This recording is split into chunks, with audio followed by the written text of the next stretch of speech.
എന്നോട് എനിക്ക് കാണുമ്പോൾ ഇപ്പോഴത്തെ കാലഘട്ടം എന്ന് പറഞ്ഞ സോഷ്യൽ മീഡിയ, ഞാനൊരു സോഷ്യൽ മീഡിയ ഇൻഫ്ലുവൻസറാണ്, എനിക്ക് ചെറിയ ചാനലൊക്കെ ഉണ്ട്. ഞാനൊരു വലിയ സംഭവം അല്ലേ. ഇപ്പൊ കഴിക്കുമ്പോഴായാലും സ്കൂളിലായാലും എന്ത് കാര്യത്തിന് കുഞ്ഞുങ്ങൾ മൊബൈൽ വെച്ചിട്ടാണ് ഇതൊക്കെ കാണുന്നത്. ഒരു റീഡിങ്ങിന്റെ, അതായത് നമ്മൾ പുസ്തക വായന കുറവായതുകൊണ്ടാണോ കുഞ്ഞുങ്ങൾ ഇപ്പൊ ഇതിലേക്ക് മാറുന്നതെന്ന് സാറിന്റെ ഒരു അഭിപ്രായം എന്താണ്?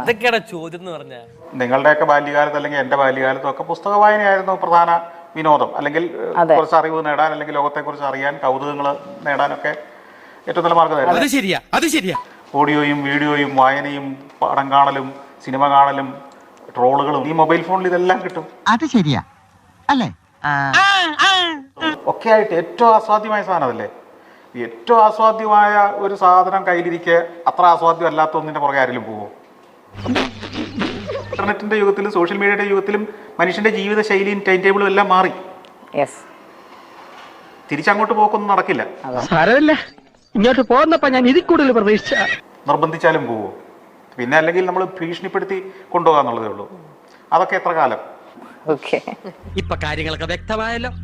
അപ്പൊ എന്റെ വിത്ത് ഈ കണ്ടത്തിൽ ഇറങ്ങില്ല. ഇല്ല. സമൂഹത്തിലെ സാഹചര്യങ്ങൾ മാറുമ്പോൾ മനുഷ്യന്റെ സ്വഭാവത്തിൽ മാറ്റം വരുമല്ലോ. 70 വർഷം മുമ്പത്തെ സാഹചര്യത്തിൽ ജീവിച്ച പോലെ ഇന്നത്തെ മനുഷ്യർ ജീവിക്കണമെന്ന് നമുക്ക് വാശി പിടിക്കാൻ പറ്റുമോ?